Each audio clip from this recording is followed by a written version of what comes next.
Hello YouTube, Megaguirus 237 returns with the top 5 least favorite Godzilla movies. Please keep in mind that this list will not include Godzilla's Revenge for obvious reasons, and I do not consider the 1998 American Godzilla to be a Godzilla movie, so that one will not be on this list either. This list is only composed of actual Godzilla movies, not that bullshit. Number 5, Godzilla vs. Space Godzilla. I've just never really clicked with this movie.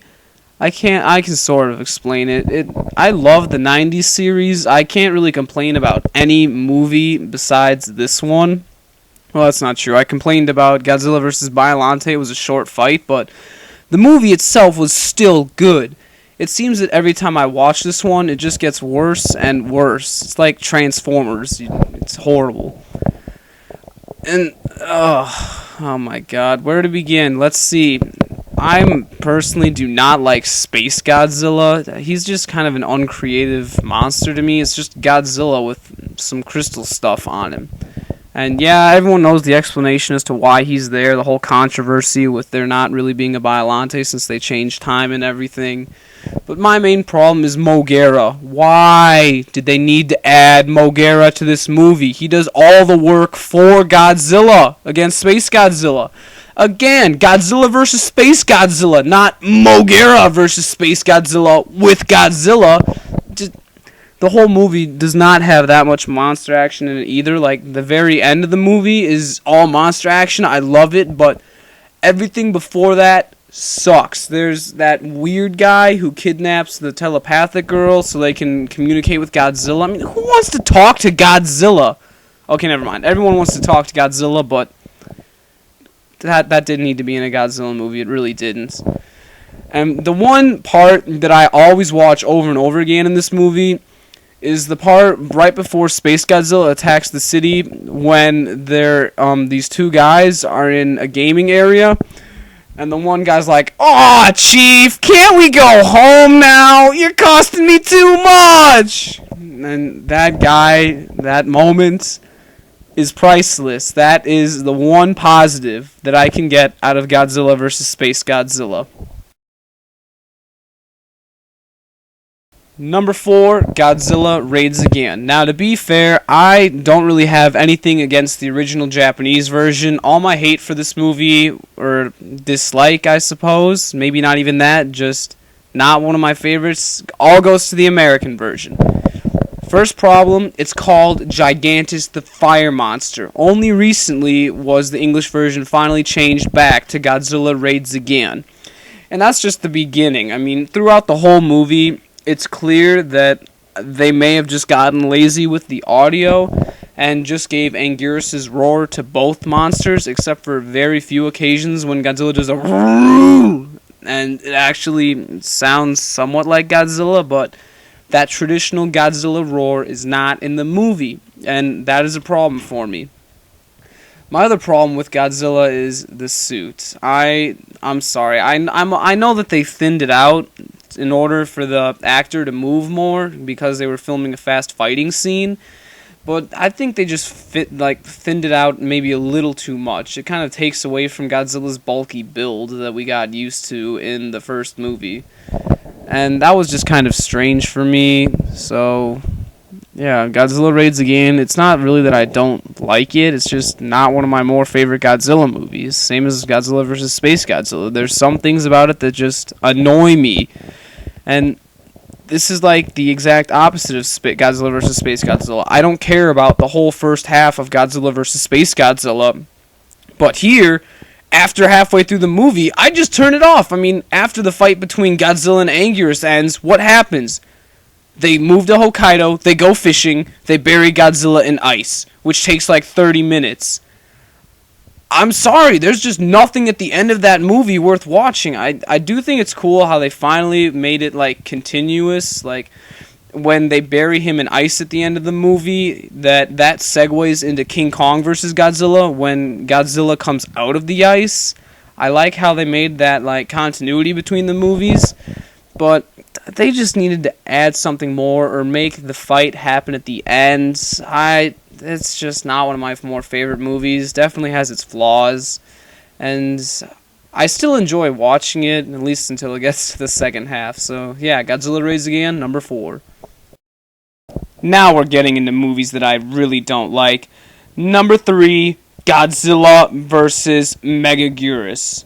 Or Megaguirus. I say Megaguirus, but they should have just called him Mega Shitus. Ah, now that's punny. Godzilla vs. Megaguirus is an all-around just bad movie. The black hole gun that they use in the movie, that was a good idea, but the rest of it is a terrible idea. A horrible movie.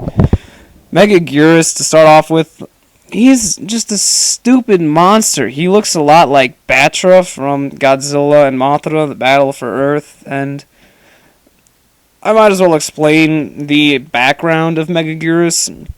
I'm not sure how many people know this or can make this connection, but throughout the movie, there are 3 forms. There's the Meganulon, the six-legged insect thing, the giant insect at the beginning that kills those 2 people. Then there's Meganula, which is the dragonfly. And finally, one of the Meganula becomes Megaguirus, like they're chosen or something. That's at least how they explain it in the movie. Now, the connection is Meganulon, the first form, originally appeared in the movie Rodan in 1956. It was a giant insect that lived in the mines in the volcano and was just killing all the workers when they dug too deep. And I liked it there. It actually looked cool there. It had those giant pincers and, well, it actually looked menacing. I'll admit it did. Now that I think back to it, it was actually pretty laughable. It was still a rubber suit, and you can see the strings. Speaking of seeing the strings, that's all you do with Megaguirus. All the night scenes, you can see all the strings. The only other movie I can recall seeing strings in was Godzilla and Mothra, and that was very briefly in the final fight scene over Mothra and Batra at the same time. They must have just misplaced the light on that, but here, it's just plain and obvious. Another problem I have with this movie is it just acts like it creates its own Godzilla history. Like, okay, so Godzilla was there in 1954. They didn't kill him. He returns in 1966, destroys a power plant, leaves, comes back in 2000, or whatever it was, 2000, 1998. He comes back sometime in the near past and destroys the plasma energy, and then that's just how it goes. Apparently Godzilla likes energy now. I do give credit that this is one of only 2 appearances where Godzilla 2000 actually is, you know, the one that they make appear in all the games now. And, oh, Godzilla vs. Megaguirus. Oh my god, it's just not a fun movie for me to watch. I used to really enjoy this movie, but same effect as Godzilla vs. Space Godzilla. The more I watch it, the more I realize I just really do not like this movie. And that's really hard for me to say for a Godzilla movie because there are only 3 that I can say that I just do not like. And Godzilla vs. Megaguirus, it is entertaining, but for a Godzilla movie, I just don't like it. There's not enough action. Godzilla seems to just act really stupid, not like he usually does where he's menacing and destroys everything. Speaking of destroy, there's not really much destruction either. And, yeah, I've already ranted enough about Megaguirus. He's just a stupid monster. And that's really all I have to say. Number 3, Godzilla vs. Megaguirus. Number 2, Godzilla Tokyo SOS. I've just never been able to click with this movie. I don't know what it is about it. I'm just not a fan of it. Oh my god. It seems to me to be very similar to the movie that came out right before it, Godzilla against Mechagodzilla, which I really liked. A lot of people say, well, you have to fully understand Godzilla vs. Mechagodzilla to understand Godzilla Tokyo SOS. And, I mean, I do. I really like Godzilla against Mechagodzilla, but Godzilla Tokyo SOS, it just does not cut it for me. This is one of the 3 Godzilla movies that I don't really think I like all that much. And, I mean, I don't like it, probably because I just don't get it. It's like how most people are with Godzilla, Mothra, and Ghidorah, giant monsters all out attack. Like, if you don't understand the whole soul concept with the monsters, then you pretty much just don't like the movie, because you don't really have a clue what's going on or why the monsters are doing what they do. I feel that I have that same problem with Godzilla Tokyo SOS, that and the fact that I'm not a very big Mothra fan either. It just seems to be more of a repeat of almost exactly what happened in the movie before. They repair Kyu. Kyu fights Godzilla, only this time there's something stupid. They decided, ooh, let's add Mothra. And honestly, I'm not a big Mothra guy. Don't like Mothra that much. That was stupid, and obviously if there's Mothra, that means the Twin Fairies have to follow along. So great, and get to see them for another movie. And the main characters, I mean, they have some funny moments. The nephew especially. He's a unique guy. He takes the main character role in the movie. And oh right, back to the part where I was talking about repetition. That's another thing. That guy, he's like the girl of the last movie. Both of them have to go into Kyu mid battle with Godzilla and do something to fix him and even control him. And why I can understand doing it once, but doing it again in the movie right after, it's like a repeat. I just don't feel Godzilla Tokyo SOS. Now, the effect would probably work in reverse if I saw Godzilla against Mechagodzilla first. So that's probably why I don't like Tokyo SOS as much. If you see SOS first, then you may not be a big fan of Against Mechagodzilla, because for the same reasons. You'd probably feel they're almost identical.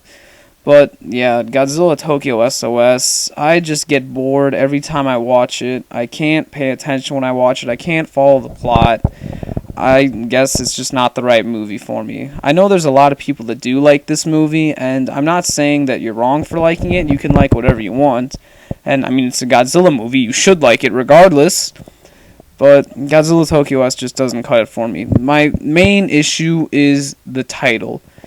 Godzilla Tokyo SOS. Just say it. Say it. Godzilla Tokyo SOS. It's just... This is movie number 27. 27 out of 28, not counting the American Godzilla 1998, because that is not a real Godzilla movie. And, oh my god, why all of a sudden does Tokyo need to be in the title? Tokyo has been in almost every other Godzilla movie. There are very few that do not have Tokyo in it, and now all of a sudden Tokyo's in the title. I understand the relevance of the title. Godzilla is attacking Tokyo, and they need help because Godzilla is attacking Tokyo, and that's why they have Mothra and Mechagodzilla, but it's just not a very catchy title, not a very fun movie to watch for me, and I do not like it. That is really all I have to say about Godzilla Tokyo SOS, but there is one movie that I really can say I do not like in the Godzilla series. Godzilla Tokyo SOS, this one I can sometimes like. It has its good moments, but this next one, there is nothing redeeming about it at all. I'm going to keep this one short and sweet. Number 1, Godzilla, Destroy All Monsters. Oh my god. Godzilla Destroy All Monsters was originally supposed to be the very last movie released in the Godzilla franchise in 1968. It came out in Japan, 69 in the United States. It takes place in 1999, and obviously they wanted to bring all the monsters together. I give them great credit for that idea, but it's just dumb. I mean, aliens come out of nowhere. You don't really understand what's going on at the beginning, and the characters are all stupid. The one girl has the mind control thing's earrings, and I do like how all the monsters finally come together, but you don't really see them all together until the end when they all fight Ghidorah, and the fight with Ghidorah at the end is awesome. Oh my god. That is the... Alright, I lied at the end of the last one. there are two redeeming factors about this movie. The end fight where Ghidorah gets the shit beaten out of him, and the one part like halfway through the movie when the one scientist guy, literally the movie's just all silent. He walks up to a window, opens it, and then he just walks out. He's like, "Oh!" That I could not stop laughing. That was so funny. He just casually steps out a window that's like 30 stories up. He's an idiot. And I understand why. It's because he's an alien. He doesn't want to give away his secrets, but still, that was hilarious how he just walked out of the window. And this movie, I do not like watching it. It's boring. There's barely any monster action. Very little monster action except for the end. And it just seems like they're trying to figure out how to regain control of the monsters for most of the movie and how to deal with the aliens. I just didn't really care about that. Oh, and to make matters worse, Baragon makes an appearance in this movie. Actually, no. Baragon, well, he does appear in the movie, but there is one controversial thing. During the scene where they realize that the monsters are attacking all the cities, when they bring up the Paris, it's the guy that's talking. He's like, "Oh, wait. He says Baragon in Paris." I'm like, what? Even the news reporter guy, which is only in the American version, he says Baragon in Paris. It's Gorosaurus! He's way better than Baragon! Baragon sucks! I mean, Baragon's horrible. He's so stupid. I mean, I thought he was bad in Godzilla, Giant Monsters All Out Attack, but here, he looks like shit. He's Baragon. He sucks. He's horrible. He only makes a small appearance. Even Varen makes one tiny appearance. You see Varen briefly in the background, flapping his side wings, whatever, his extra skin that he uses to glide. And that was kind of dumb. Why did Minya have to be in this movie? That was also... okay, no, they're all in the movie because they wanted to bring all the monsters together. And Destroy All Monsters, good title, I like it. But everything else besides the monsters, it's just stupid. I can't watch it. If I'm going to watch the movie, I fast forward to the ending, and that's all I watch. Otherwise, it's just not a fun movie. A little too much science fiction, and... oh, Godzilla. I am glad that this was not the last of the Godzilla movies, because if it was, it would have just been a horrible note to end on. I don't know why, but this movie in particular was one that I had a lot of trouble getting my hands on. Oh, I guess this isn't really short anymore. Oh, well. But yeah, I had some trouble getting my hands on this one. There were only 4 movies that I had trouble getting my hands on.